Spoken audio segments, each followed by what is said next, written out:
दोस्तों नमस्कार, मैं संजीव भार्गव, वर्कशॉप कैलकुलेशन और इंजीनियरिंग ड्राइंग इंस्ट्रक्टर। राजस्थान में पिछले 26 सालों से मैं गवर्नमेंट आईटीआई में दोनों सब्जेक्ट पढ़ा रहा हूँ। इस समय मैं अलवर की सबसे बड़ी गवर्नमेंट आईटीआई अलवर में पदस्थापित हूँ और यहाँ पे मैं पिछले 5 सालों से इंजीनियरिंग ड्राइंग पढ़ा रहा हूँ। 10 साल पहले मैंने मेरी किताब भी लिखी जो पब्लिश हुई, जो वर्कशॉप कैलकुलेशन और इंजीनियरिंग ड्राइंग के लिए थी। आज मैं जो आपके लिए वीडियो बना रहा हूँ वो एक बहुत ही इम्पोर्टेंट वीडियो है। उसके अंदर हम स्क्वायर नट किस तरह से बनाया जाता है उसके बारे में चर्चा करेंगे, क्योंकि ये सवाल हमारा बहुत बार एग्ज़ाम में आ चुका है, इसलिए आपको आना चाहिए। और ये अगर 50 नंबर का क्वेश्चन पेपर है तो उसमें 5 से 10 नंबर का सवाल आता है। इससे पहले मैंने एक वीडियो अपलोड किया था जो कि हेक्सागन नट का था। उस वीडियो को भी आप देखेंगे तो उसके अंदर भी आपको पता चलेगा कि किस तरह से हेक्सागन नट बनाया जाता है। और बहुत बारीक चीज़ें मैं आपको इस वीडियो में बताऊंगा, जिससे कि आप उन चीज़ों का ध्यान रखोगे तो आपका चित्र भी अच्छा बनेगा और आपको नंबर भी अच्छे मिलने के चांसेस रहेंगे। उसमें एक मुख्य चीज़ है कि अधिकतर बच्चे जब किसी भी डायमेंशन को प्रकार से ट्रांसफ़र करते हैं तो प्रकार को वो प्लास्टिक के जो हमारे सेट स्क्वायर या रोल एंड ड्रा या स्केल होता है उसी पे नापने की कोशिश करते हैं। वो इस तरह से है कि ये हमारा रोल एंड ड्रा है, इसके ऊपर जा कर के इस तरह से वो नापने की कोशिश करते हैं। ये तरीका बिल्कुल गलत है। इससे दो नुकसान हो सकते हैं। आपका सेट स्क्वायर स्केल या रोल एंड ड्रा जो प्लास्टिक का होता है उसके ऊपर जब ये नोक लगती है तो ये ख़राब हो सकता है। और दूसरी, यहाँ पर जो नाप होती है वो ज़रूरी नहीं है कि आपकी बिल्कुल सही आए। इसके लिए ये तरीका है कि आप पहले से ही यहाँ पे जिस तरह से मैंने ये बिंदु लगा रखे हैं, यहाँ ये जीरो लेकर के मेरे को जो जो डायमेंशन चाहिए उसी की दूरी के ऊपर मैंने ये बिंदु लगा रखे हैं। और अब इनको मेरे को प्रकार में चाप के रूप में लेने में कोई तकलीफ नहीं होगी, क्योंकि मैं आसानी से इसको ले सकता हूँ। दूसरी एक चीज़ और इसमें ध्यान रखना चाहिए कि सेट स्क्वायर का जो कोना होता है, जहाँ पे वो जीरो से शुरू होता है, उसको आप कभी भी डायमेंशन नापने के लिए कोने को काम में नहीं लेना चाहिए। अगर आपको 5 mm, 7 mm, 15 mm, 20 mm की जो डायमेंशन लेनी है तो शुरुआत जो है पहले वाले सेंटीमीटर की जो लाइन होती है वहाँ से शुरू करनी चाहिए, क्योंकि जो कोना होता है उसके अंदर जब वो घिस जाता है तो उसकी डायमेंशन गलत आने के चांसेस बहुत हो जाते हैं। तो हम शुरू करते हैं कि किस तरह से हम स्क्वायर नट बनाएंगे। तो यहाँ पर मैंने थोड़ी सी तैयारी कर ली है जिससे कि हमारा वीडियो छोटा बने। मैंने एक हॉरिजॉन्टल गाइडलाइन के रूप में एक पिंक कलर की लाइन हल्की खींची है, क्योंकि गाइडलाइन हमारी हल्की ही बननी चाहिए। उसके ऊपर एक बिंदु लेकर के दोनों साइड मैंने 45 डिग्री के कोण के ऊपर लाइन लगा ली है और एक मेरी लाइन जो है 90 डिग्री के ऊपर सीधी ऊपर गई है। 45 डिग्री के नापने के बाद यहाँ पर मैंने एक कैलकुलेशन कर रखी है, उसको आप नोट कर सकते हैं कि यहाँ पर जो D20 है वो हमारे स्क्वायर नट का जो ड्रिल होता है जिसके अंदर चूड़ियाँ कटती हैं उसका डायमीटर है 20। इसी के बेस पे, क्योंकि डी के आधार पर ही हमारी सारी डायमेंशन आधारित होती हैं, तो इसके अंदर अगला जो पॉइंट होता है वो अक्रॉस फ्लैट होता है जिसका मान 1.D+3 mm होता है। यहाँ डी का मान जब 20 रखेंगे तो ये 1.5 गुना 20 इंटू 1.5 गुना 20 बराबर 30 आएगा और प्लस में 3 जोड़ेंगे तो 33 mm आ जाएगा। अक्रॉस कॉर्नर के अंदर ये 2.23D आएगा जो कि 46.66 mm आएगा। तीसरा यहाँ पे हम जो रेडियस लेंगे वो R1 है 1.75D से लेकर के 2D, तो 1.75D को 20 से मल्टीप्लाई करेंगे तो ये 30 आएगा और 2D से करेंगे तो 40, तो 35 से 40 का रेडियस आएगा। और एक हमारा रेडियस R2 और आएगा, वो 0.5 अक्रॉस फ्लैट होता है। अक्रॉस फ्लैट की वैल्यू हमारी यहाँ पे 33 है, तो 33 को 0.5 से गुणा करेंगे तो 16.5 आएगा। ये सारी दूरियाँ मैंने यहाँ पे बिंदु से एक जीरो यहाँ से स्टार्ट करके और बराबर दूरियाँ नाप करके मैंने बिंदु लगा दिए, जिससे कि जब मैं प्रकार में इन दूरियों को भरूंगा तो एक तो मेरी दूरियाँ बिल्कुल सही आएगी और दूसरा मेरा स्केल या सेट स्क्वायर या जो रोल एंड ड्रा है वो ख़राब होने के भी चांसेस नहीं होंगे।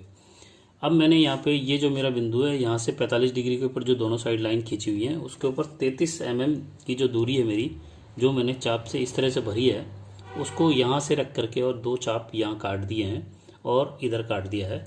इसके बाद मैं इन्हीं पॉइंटों से दोबारा से मैं इसको यहाँ पे काट दूंगा जो मेरी वर्टिकल लाइन है। तो चाहे मैं इधर से काटूँ और चाहे मैं इधर से काटूँ ये आएगी एक ही जगह, क्योंकि मेरी चाप बिल्कुल सही है। और अब मैं हल्की लाइन से पहले इन लाइनों को आपस में मिला देता हूँ। तो इसके लिए मैं मेरी शीट घुमा लेता हूँ। जहाँ आपको दिक्कत हो बोर्ड के काम करने में तो वहाँ आप शीट घुमा लेंगे तो आपको कोई दिक्कत भी नहीं होगी और आपकी कैलकुलेशन एकदम और लाइन एकदम सही आएगी। लाइन खींचने से पहले मैं यहाँ पे एक बिंदु लगाता हूँ हमेशा। बिंदु लगाने का मतलब ये है कि जब भी मैं लाइन खींचूंगा तो मेरा जो पेन या पेंसिल है वो हमेशा इस बिंदु में से ही होकर गुजरेगी, तो मेरी लाइन एकदम सही आएगी। उसके लिए मैं पहले चेक करता हूँ, उसके बाद ही मैं लाइन खींचता हूँ। और दूसरे फिर मैं इधर से लाइन ये खींच लेता हूँ। यहाँ पे भी मेरा बिंदु लगा हुआ है, तो देख लेते हैं आप, देखें आप किस तरह से इसको।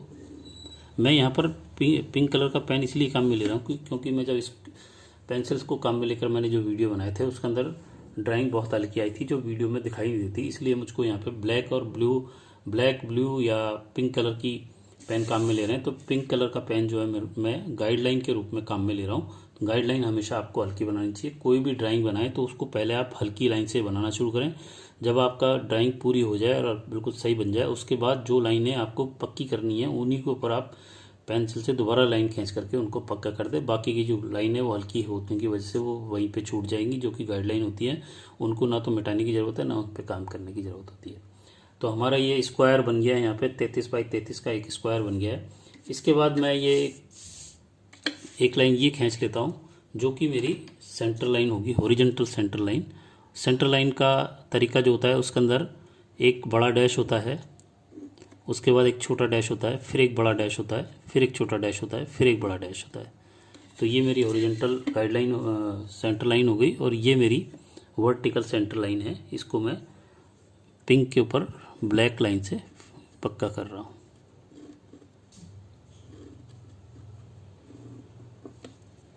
तो ये मेरी लाइनें बन गई हैं। अब यहाँ पर हमारा R20 का एक रेडियस बनेगा, D20 का एक डाया बनेगा जो कि नट की अंदर जो ड्रिल किया जाता है जिसके अंदर चूड़ियाँ कटती हैं उसके डायमीटर के बराबर है। तो यहाँ पर पहले मैं 10 का एक बिंदु लगा लेता हूँ जिससे मैं चाप लेने में मुझे आसानी हो जाए। तो आप यहाँ देख सकते हैं मैंने जो ये 0 बिंदु लगा रखा है, यहाँ से मैं पहले 10 का डायमेंशन लगा लेता हूँ। ये मेरी 10 की डायमेंशन आ गई। अब मैं जब 10 का चाप भरूँगा तो मेरा एग्जैक्ट आएगा, क्योंकि नापने की मुझे ज़रूरत नहीं है, इन्हीं बिंदु पे मेरा चाप आ जाएगा। और इसको चेक कर लेता हूँ मैं इस तरह से कि मेरा सही है कि नहीं। ये थोड़ा सा बाहर निकलेगा, तो ये इस तरह से हो गया। अब मैं यहाँ पे ये जो मेरा बिंदु है जहाँ पे मेरी दोनों ओरिएंटल और वर्टिकल लाइन मिली हैं उसके ऊपर मैं ये एक गोला बना दूँगा जो मेरा D20 के बराबर हो जाएगा। अगर छोटे गोले में प्रकार को काम में लेते समय ये कई बार डायमेंशन में फ़र्क आ जाता है, इसलिए आप चाहें तो अपनी शीट को घुमा दें, प्रकार को वहीं रहने दें इस तरह से।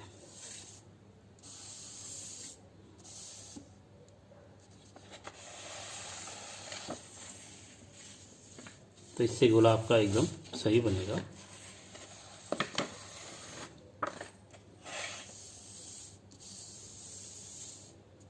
तो आपने देखा होगा किस तरह से गोला बना। इसके बाद एक गोला इसके अंदर का आएगा जो कि 1 mm छोटा होगा। तो यहाँ पे 10 की जगह 9 mm ले लूँगा, क्योंकि चूड़ी का जो डायमेंशन होती है इंटरनल चूड़ी के अंदर बाहर का गोला 3/4 से ज़्यादा नहीं बनाया जाता है। मैंने यहाँ पे जो गोला बाहर का बनाया पूरा बना दिया, इसको मैं भी 3/4 रख करके बाकी 1/4 जो है मिटा दूँगा। आपको भी इस चीज़ का ध्यान रखना है क्योंकि वो सिंबल होता है इंटरनल थ्रेड का। तो यहाँ पर मैंने 9 mm का ये दूरी लगा दी है और मैं अब इसके अंदर प्रकार में भर लूँगा। छोटा गोला बनाने में बड़ी दिक्कत होती है प्रकार से। अब ये मैं यहाँ रखूँगा।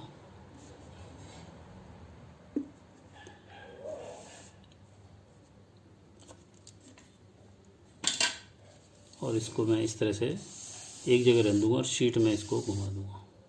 तो यहाँ पर मेरा अंदर का गोला पूरा बनेगा, बाहर का गोला मेरा 3/4 होगा, वो मैं भी सही करता हूँ। तो आपने देखा ये 2 गोले बन गए और अब मैं वाइट मार्कर से इसको 3/4 से ज़्यादा मिटा देता हूँ। आप यहाँ पे इस रबड़ काम में लेंगे क्योंकि पेंसिल से बनाएंगे आप।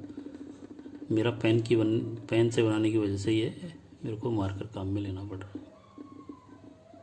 तो आपने देखा, अब ये जो सिंबल बना हमारा दो गोलों का, इसके अंदर बाहर की जो चूड़ियाँ हैं, बाहर का जो गोला है वो 3/4 बनने से क्या हुआ कि ये हमारे इंटरनल थ्रेड को शो कर रहा है। और इसके अंदर अगर मैं डायमेंशन दूँ तो मेरी ये डायमेंशन अक्रॉस फ्लैट कहलाएगी।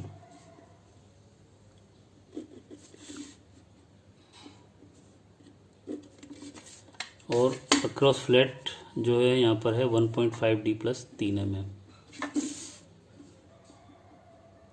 साथ के साथ आप डायमेंशन भी दे दें तो वो छूटती नहीं है बाद में। ये अक्रॉस फ्लैट कहलाएगी जो कि हमारी 1.5D + 3 mm है, 33 mm के बराबर है। इसके बाद इसका अगर हम थर्ड एंगल के हिसाब से देखें तो हमारा ये फ्रंट व्यू बन गया इसका। अब इसका जो है प्लान बनाने के लिए हम ऊपर इन 4 पॉइंटों को, 1, 2, 3 और 4 पॉइंटों, इनको ऊपर लेके चले जाएंगे जिससे कि हमारा प्लान व्यू बनेगा। और उसके लिए मैं गाइडलाइन काम में लूँगा और गाइडलाइन मेरी पिंक कलर से बनेगी, आप वहाँ पे हल्की लाइन से बनाएंगे। तो ये मेरी वर्टिकल सेंटर लाइन है, इसी लाइन को मैं ऊपर ले जाऊँगा। इसको मैं सरका के और इस बिंदु पे ले आऊँगा और यहाँ पे से ये वर्टिकल ऊपर ले गया। इसी को दोबारा से चेक किया, सही है। इसके बाद मैं आके ले जाऊँगा। रोलर ड्रा जब भी आप काम मिले तो ये ध्यान रखें कि आपका जो रोलर हैं, इन दोनों, इस रोलर के जो दोनों रोलर हैं, ये ऑरेंज वाले इधर और इधर, ये दोनों शीट के ऊपर ही होने चाहिए। इस तरह से होंगे तब ये एकदम सही डायमेंशन देगा। अगर आपका ऐसे नीचे ऊपर हो गया, ये नीचे हो गया और ये ऊपर हो गया, उस कंडीशन में ये तल हमारा चिकना होने की वजह से ये आगे पीछे हो जाएगा, तो हमारी लाइनें सारी टेढ़ी हो सकती हैं। तो इस चीज़ का आप ध्यान रखेंगे। अब जैसे ही मैंने इन गाइडलाइन को खींचा तो मैं इस बिंदु से करीब 10 mm ऊपर, या मैं कोई भी एक बिंदु ले लेता हूँ, उस बिंदु से मैं इस हॉरिजॉन्टल गाइडलाइन के समानांतर में एक लाइन खींचता हूँ।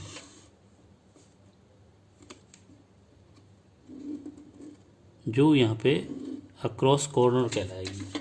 तो यहाँ पे इसकी डायमेंशन चाहे तो हम इसको इस तरह से लिख सकते हैं।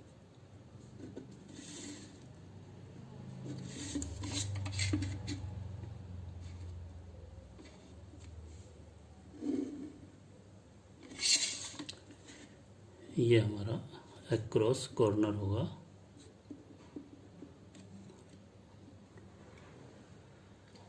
इसके बाद इसकी जो हमारी नट की हाइट है, वो नट की हाइट हमारी यहाँ पे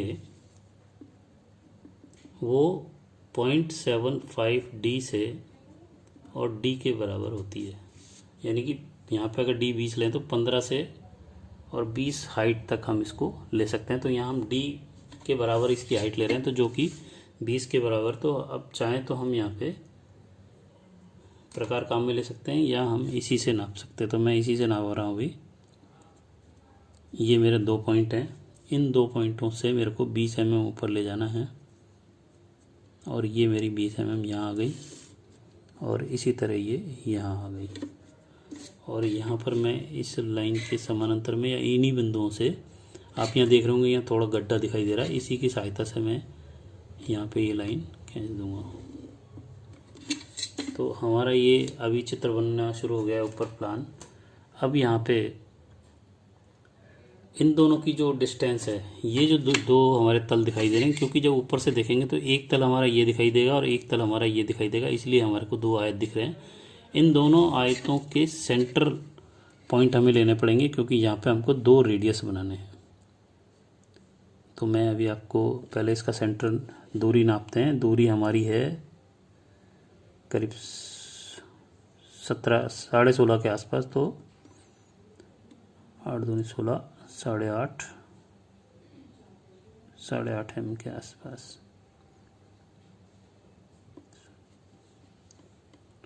17, 18, 9 के आसपास आएगा करीब। 10, 20, 21, 22, 23 है, सॉरी ये 23 mm का आधा, यानी कि 11.5।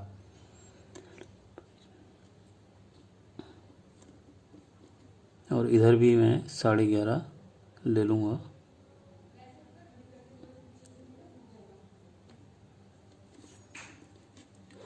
और यहाँ पर ये 11.5 की जो mm की दूरी आई है, इस पे मैं एक हल्की गाइडलाइन खींचूँगा।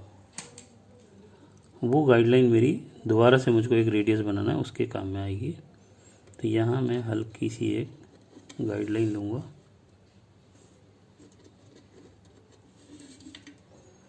इसके बाद हमारे 2 रेडियस यहाँ बनेंगे, जिनका मान 0.5 अक्रॉस फ्लैट की वैल्यू हमारी यहाँ पे 33 है।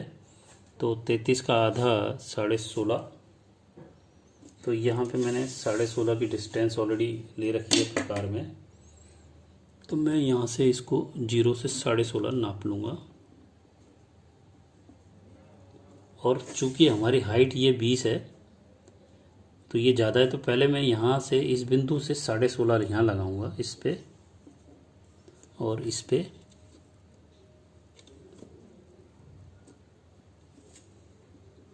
और फिर मैं यहाँ से दोबारा से इसको चाप लूँगा।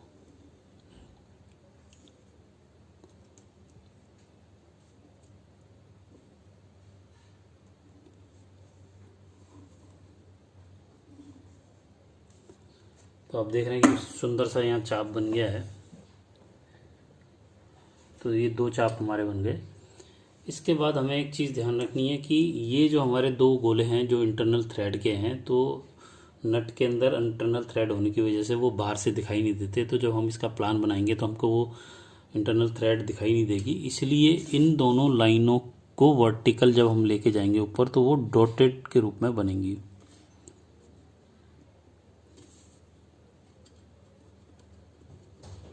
चाहे तो इसको आप ब्लैक डायरेक्ट पेंसिल से भी बना सकते हो। और एक इस लाइन की भी डॉटेड लाइन आएगी। इसी की तरह यहाँ पे भी ये डॉटेड लाइन इस तरह से आ जाएगी और इसकी ये यहाँ आ जाएगी। तो ये डॉटेड लाइन हमारी रिप्रेजेंट कर रही है कि हमारा जो इंटरनल थ्रेड है वो हमारी बाहर से दिखाई नहीं देगी। उसके बाद मैं केवल यहीं तक इसको गहरा कर रहा हूँ, क्योंकि यहाँ पे मेरे को एक चैम्फर बनाना है। और ये चैम्फर हमारा 30 डिग्री पे होगा, जो कि इस तरह से यहाँ हम बना देंगे। ये हमारा चाप से बाहर, ये वाला जो रेडियस है इसके बाहर बनेगा ये।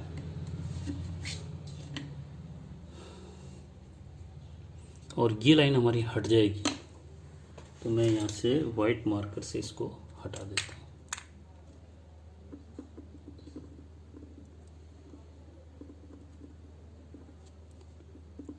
तो आप उसको जो है स्केल रबड़ से एकदम साफ कर देंगे। तो ये हमारे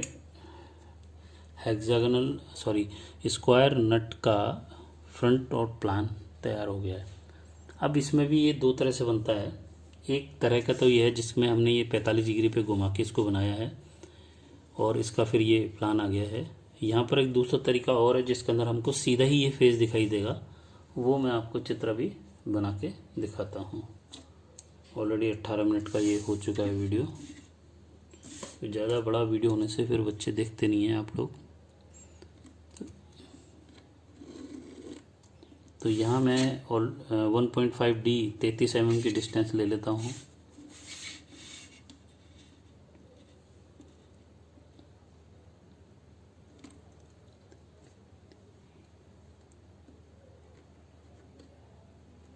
और हाइट जो है मैं इसकी 20D के बराबर मान लेता हूँ।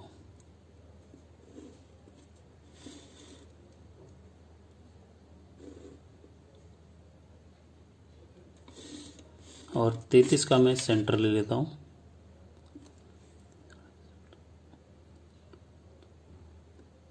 लगभग 16.5 के आसपास। और इसको मैं ऊपर इस तरह से मिला देता हूँ। और यहाँ पे जो सेंटर लाइन है इसी को मैं आगे सेंटर लाइन की जैसे बना देता हूँ। तो ये हमको 33 बाई 33 का वर्ग बनेगा।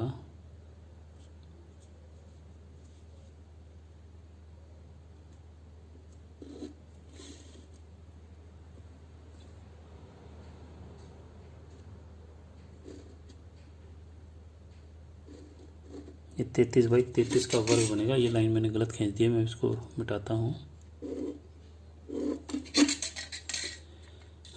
और यहाँ पे 33/33 का आधा जो है 16.5।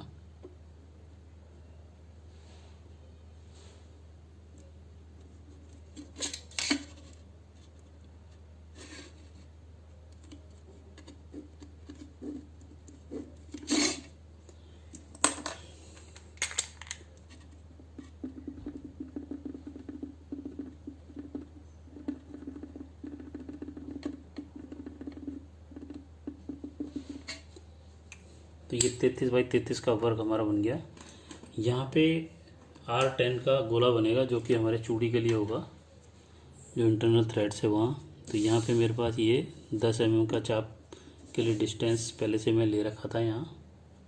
तो मैं दोबारा से इसको चाप में भरूँगा। अब मैं इसके गोले बना दूँगा यहाँ।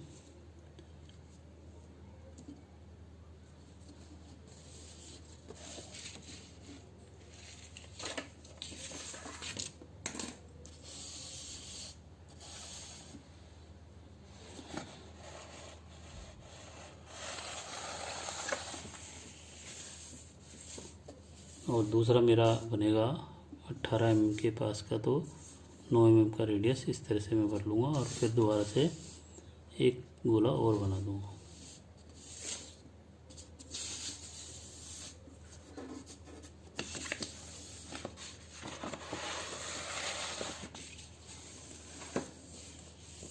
तो ये दो गोले बन गए, जो एक डाया 20 का है, एक डाया 18 का है। इसके अंदर बाहर का गोला हमारा 3/4 से ज़्यादा नहीं बनेगा, क्योंकि इंटरनल थ्रेड है। तो इसके अंदर मैं मार्कर पेन से इसको 3/4 कर देता हूँ। इसके बाद अब एज इट इज़ हमारी ये जो वर्टिकल लाइन है, इनको मैं ऊपर ले जाता हूँ और हाइट उसकी 20 दे दूँगा। तो पहले मैं इनको गाइडलाइन के तौर पे ऊपर ले जा रहा हूँ।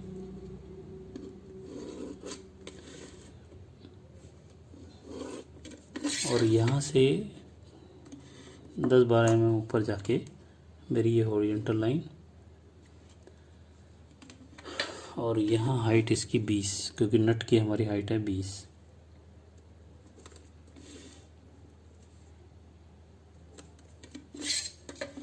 तो ये मैंने हॉरिजॉन्टल लाइन को आगे बढ़ा के यहाँ एक आयत बना लिया।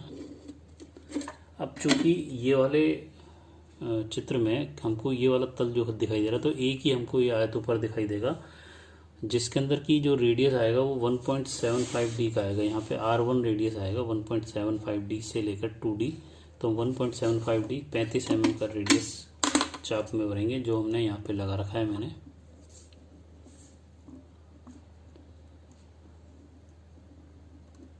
और पहले मैं इस सेंटर लाइन को आगे बढ़ा देता हूँ, क्योंकि इसी सेंटर लाइन के ऊपर मेरे को 35 mm नीचे लेकर के बनाना है। अब पहले 35 mm मैं यहाँ से नीचे नाप लूँगा, यहाँ करीब आ रहा है, और यहाँ से फिर मैं चाप बनाऊँगा।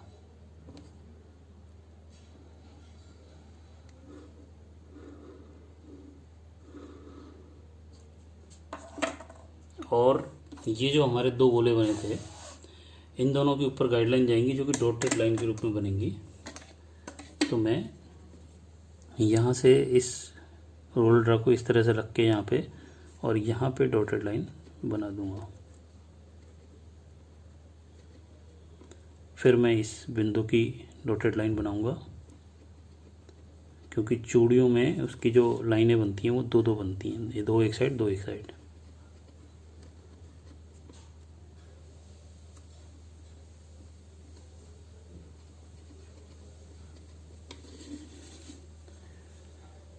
तो ये चित्र मेरा इस तरह से बना। अब मैं इसकी डायमेंशन अगर दूँ तो यहाँ पे ये मेरी हाइट यहाँ आ जाएगी,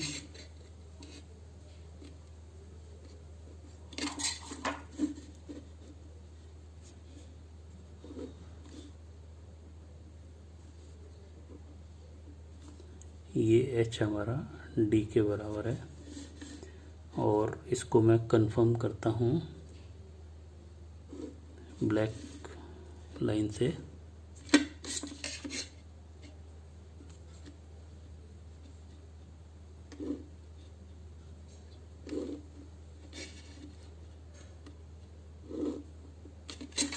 तो अब मेरे को केवल जो लाइन गहरी करनी है उसी को मैं गहरी कर रहा हूँ, बाकी मेरी गाइडलाइन हल्की ही रह जाएगी।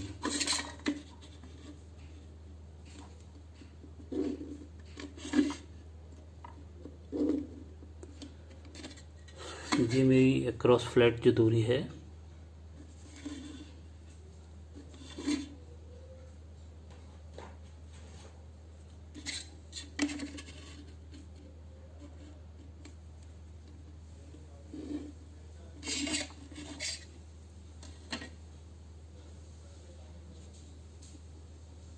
ये अक्रॉस फ्लैट है जिसका मान मेरा 1.5D प्लस 3 mm है। और ये अक्रॉस फ्लैट, इस कंडीशन में ये अक्रॉस फ्लैट है, ये अक्रॉस कॉर्नर है। तो यहाँ से यहाँ की जो दूरी है वो अक्रॉस कॉर्नर कहलाएगी। ये हाइट है, इसमें भी अगर मैं डायमेंशन दूँ हाइट की तो ये इस तरह से मैं दे सकता हूँ।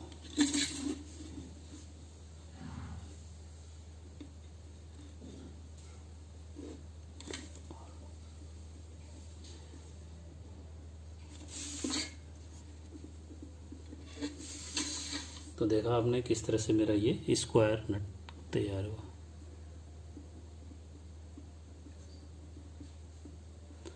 तो आपको अगर मेरा ये समझाने का तरीका अच्छा लगा तो मेरे वीडियो को लाइक करें, सब्सक्राइब करें। पहली बार अगर चैनल पे आए तो सब्सक्राइब करें, अपने दोस्तों को शेयर करें और बेल आइकन को क्लिक करें जिससे कि आपको अगले वीडियो मिलते रहें। धन्यवाद।